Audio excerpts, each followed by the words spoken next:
जय हिंद बच्चों। आज के इस पाठ में राम लक्ष्मण परशुराम का अंतिम पद्यांश इनकी पुस्तक में छठा भाव होगा, उसे देखेंगे। इसकी शुरुआत है, कहु लखन मुनिशील तुम्हारा, यहाँ से शुरू होता है। किताब देखेंगे, किताब सामने रखेंगे, अर्थ देखेंगे। हम पिछली कक्षा में यहाँ तक बता चुके थे कि विश्वामित्र ने मन में हंसते हुए परशुराम से कहा कि आप जिन्हें बच्चा समझते हैं, जिन्हें नादान और कमज़ोर समझते हैं, वे ऐसे नहीं हैं। दृष्टांत के लिए बताया, ये कोई गुड़ की बेली नहीं है कि मुंह में रखते ही ये गल जाएंगे। ये लौह दंड है, लोहे के टुकड़े हैं, इनको मुंह में रखकर चबाना लोहे के चने चबाने जैसा होगा। इसलिए आप यह भूल जाइए कि आप इनकी हत्या कर देंगे। अब इसके जवाब में फिर लक्ष्मण क्या कहते हैं, सुनिए। कहु लखन मुनि शील तुम्हारा, शील मन स्वभाव, व्यवहार, व्यंग्य किया है। पूरी कविता में, पूरी संवाद में व्यंग्य की भरमार है। लक्ष्मण ने व्यंग्य करते हुए कहा, क्या कहा? हे मुनि, तुम्हारे शील स्वभाव को कौन नहीं जानता है, अर्थात दुनिया जानती है। तुम कैसे हो सब जानते हैं। आप व्यवहार में देखते हैं, जब दो व्यक्ति या दो महिलाओं में विवाद होता है तो एक दूसरे पर आक्षेप लगाते हैं या लगाती हैं, क्या मैं जानता नहीं हूँ तुम कैसे हो, सारी दुनिया जानती है तुम कैसे हो। महिलाएं भी परस्पर एक दूसरे को ताने मारती हैं और व्यंग्यबाण चलाती हैं। उसी शैली में लक्ष्मण ने परशुराम से कहा, हे मुनि, तुम्हारे शील स्वभाव को भला कौन नहीं जानता, अर्थात सारी दुनिया जानती है। को नहीं जान विदित संसार, विदित मैंने जानना, सारी दुनिया जानती है, सारा संसार जानता है कि तुम कैसे हो। लक्ष्मण के कहने का मतलब कि तुम्हारा जीवन ही विवादास्पद रहा है। क्या क्या किया तुमने अपने जीवन में? माता पिता ही उड़िन भय नीचे, एक कहानी है, एक लंबी कहानी है। फिर अगली कक्षा में हम कभी समय रहने पर बताएंगे कि परशुराम ने कैसी माता का वध कर दिया, क्यों किया था, उसका क्या कारण था। पिता के कहने पर माता की उन्होंने हत्या कर दी थी। इसकी एक कहानी यहाँ छुपी हुई है। लक्ष्मण जी कहते हैं, हे मुनि, बताइए कैसे अपनी माता का जो आपने वध कर दिया था। माता पिता है उड़िन भय नीके, पिता के कहने पर आपने माता का वध कर दिया। कह लीजिए, थोड़ा सुना लीजिए। गुरु ऋण रहा सोच बड़ जी के, अब आपके ऊपर, आपके मत्थे पर गुरु ऋण बाकी है। गुरु ऋण क्या है परशुराम का? कि परशुराम के गुरु शिव के धनुष को किसी ने तोड़ा था, अर्थात राम ने तोड़ा था, और तोड़ने वाला परशुराम के सामने अपराधी है। इसलिए तोड़ने वाले को दंड देना परशुराम का कर्तव्य बनता है, अर्थात गुरु ऋण से मुक्त होना बताया गया है। लक्ष्मण जी कहते हैं, वह गुरु ऋण क्या है, किसके मत्थे है? सो जन हमारे माथे काढ़ा, वह गुरु ऋण जो है हमारे माथे पर, हमारे हिस्से का है।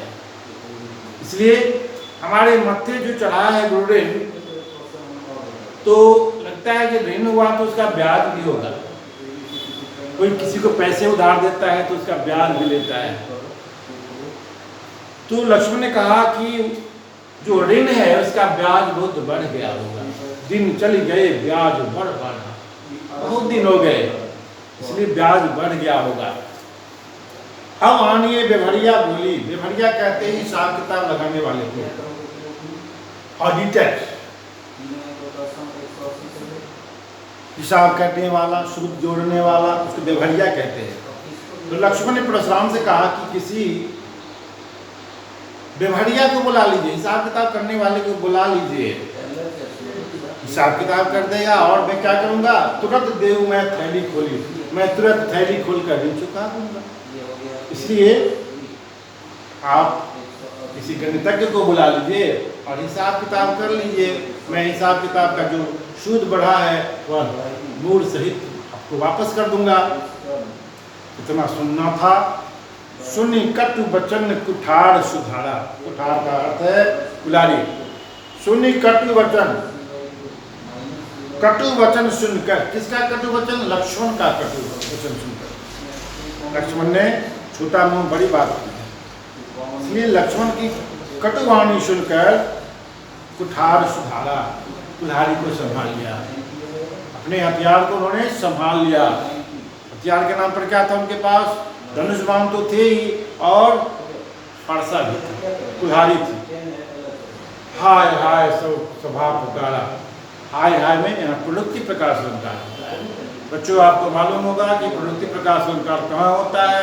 जब कविता की पंक्ति में कोई एक शब्द दोबारा एक साथ आता है और उसका सेम अर्थ होता है, वही अर्थ होता है जो पहले शब्द का अर्थ है, तो वहाँ प्रवृत्ति प्रकाश अलंकार होता है। हाय हाय में यहाँ प्रवृत्ति प्रकाश अलंकार है और अनुप्रास भी है। बहुत यादवंती से अनुप्रास और प्रवृत्ति प्रकाश दोनों अलंकार। सब सभा पुकारा। परशुराम ने जब फरसा संभाल लिया अर्थात फरसा लेकर दौड़ने को उद्यत हुए तो सभा में हाहाकार मच गया। हाहाकार मचने के कारण सभी सभासदों ने हा हा हा शब्द अर्थात मना किया, मत मारो बच्चे को, ऐसा सभासदों ने कहा। भृगुवर परसु दिखावा मोहि, लेकिन लक्ष्मण कम मानने वाले थे। वह निर्भीक लक्ष्मण तनिक भी डरने वाले नहीं थे। वे क्या कहते परशुराम से? भृगुवर, भृगुवर नाम है, भृगु वंशी थे, भृगु के बेटे थे अर्थात उनके वंश में पैदा हुए थे, इसलिए ये भृगुवर कहलाते हैं। भृगुओं में वर श्रेष्ठ परशुराम। और आपको पता होगा कि परशुराम विष्णु के अवतार हैं, अंशा अवतार हैं, उसमें भी खासकर आवेशा अवतार है। लक्ष्मण जी कहते हैं भृगुवर परसु दिखावो मोहि। हे भृगुवर, हे ब्राह्मण देवता, हे मुनि, हे विप्रवर, हमें फरसा मत दिखाइए। हम फरसा से डरने वाले क्षत्रिय नहीं हैं। अरे मैं तो दया कर रहा हूँ आप पर। विप्र विचार बचो नृप दोही। अरे ब्राह्मण समझकर मैं आप पर हाथ नहीं उठा रहा हूँ। आप ब्राह्मण हैं, इसलिए ब्राह्मण पर मैं हाथ नहीं उठाता हूँ। मैं ही नहीं, मेरे परिवार के लोग, मेरे वंश के लोग, मेरे पूर्वज लोग कभी ब्राह्मण पर हाथ नहीं उठाए, इसलिए मैं भी नहीं उठाऊंगा। विप्र विचार बचो नृपद्रोही। नृपद्रोही राजाओं के दुश्मन, द्रोही दुश्मन। नृप माने राजा, राजा के दुश्मन कौन? परशुराम, क्योंकि 20 वार क्षत्रियों का संहार किया था। मिले न कबहु सुभट रन गाढ़े, द्विज देवता घड़ई के बाढ़े। मिले न कबहु सुभट रन, सुभट कहते योद्धा को, अर्थात आपको कभी युद्ध के मैदान में योद्धाओं से मुलाकात नहीं हुई, योद्धाओं से सामना नहीं हुआ, इसलिए आप बढ़ चढ़ करके बात बोल रहे हैं। द्विज देवता घड़ई के बाढ़े। द्विज देवता, द्विज माने ब्राह्मण, देवता, यह एक फ्रेज है, लोकोक्ति। अपने घर पर कुत्ता भी शेर होता है, उस फ्रेज को यहाँ दिखाया गया है। द्विज देवता घड़ई के बाढ़े। ब्राह्मण और देवता घर में ही बलवान होते हैं, अपने घर में कुत्ता भी शेर होता है। इस लोकोक्ति को यहाँ तुलसीदास जी ने इसे चौपाई के माध्यम से व्यक्त किया है। अर्थात परशुराम से लक्ष्मण कहते हैं कि ब्राह्मण और देवता घर में ही बलवान होते हैं, बाहर नहीं होते हैं। बाहर वह वैसे होते हैं जैसे कुत्ता अपने घर पर बलवान होता है, दूसरी गली में जाता है तो वह कमजोर हो जाता है, दूसरी गली के कुत्तों से वह डर कर भाग जाता है। इसलिए आप वैसे ही कायर हैं। ऐसी कटुक्ति सुनकर अनुचित कई सब लोग पुकारे। लक्ष्मण ने जब ऐसा कहा कि देवता और ब्राह्मण घर में ही बलवान होते हैं, तो आप भी वैसे ही हैं क्योंकि आप ब्राह्मण हैं। इतना सुनना था।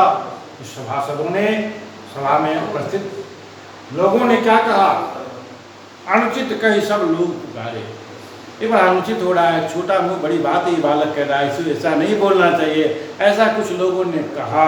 अनुचित कही सब लोग पुकारे, सभी लोगों ने कहा कि ऐसा नहीं बोलना चाहिए, लक्ष्मण तुम्हें ऐसा नहीं बोलना चाहिए। तब बात बिगड़ रही थी, बात बिगड़ने की चरम सीमा थी। इतने में रघुपति सैनी लखन निवारे, इतने में लक्ष्मण को राम ने इशारे से कहा कि बस बैठ जाओ, शांत हो जाओ। और राम ने क्या कहा, लखन उतल आहुति सरिस, लक्ष्मण का उत्तर आहुति है। आहुति क्या होती है? यज्ञ की अग्नि में जब हम आहुति देते हैं, पूजा पाठ करते हैं, हम आहुति देते हैं, क्या देते हैं? आहुति में कुछ ये होते हैं, हविष्यान्न होते हैं, जैसे हलवा चावल होता है, तिल जौ घी इत्यादि, और लेकर के हम क्या करते हैं? होमाग भी करते हैं। जैसे कहते हैं ओम अग्ने स्वाहा, ओम उदानय स्वाहा, ये जो करते हैं उसको कहते हैं आहुति।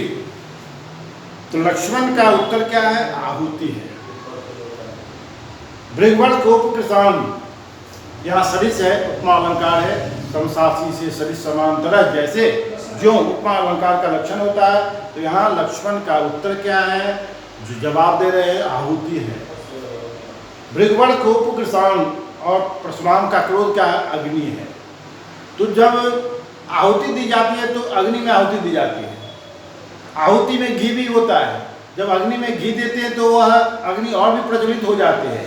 तो लक्ष्मण का उत्तर आहुति है। और परशुराम का क्रोध कृषाणु, कृषाणु माने आग। बढ़त देख जल सम वचन, अब जब ये क्रोधाग्नि भड़क रही है परशुराम की, परशुराम क्रोधित हो रहे हैं, तो राम ने क्या किया? तो बढ़त देख जल सम वचन, जल के समान वचन। आग किससे शांत होती है? आग कहीं लग जाती तो क्या डालते हैं? आजकल तो बहुत वैज्ञानिक तरीके भी आग बुझाने के, लेकिन प्रायः जल से ही आग बुझती है। जल आग का दुश्मन है, इसलिए राम कैसे वचन बोले? तो जल के समान शीतल वचन बोले। बोले रघुकुल बाण, अर्थात रघुकुल के सूरज राम का विशेषण आया रघुकुल बाण, अर्थात रामचंद्र जी लक्ष्मण को शांत करते हुए शीतल वचन में बोले। अब इस ये परशुराम संवाद काफ़ी लंबा है, यहाँ आपको पढ़ने के लिए यहाँ इतना ही दिया गया है। इसके बाद भी आगे कारण से जो आपको सुलभ नहीं है, आपको पढ़ना भी नहीं है। अब इस तरह हमने देखा कि राम लक्ष्मण परशुराम संवाद पूरा हुआ। अब इसे आप अभी कोई कठिनाई होगी तो फिर अगली कक्षा में आपसे हम फिर मिलेंगे। तब तक के लिए धन्यवाद। जय हिंद।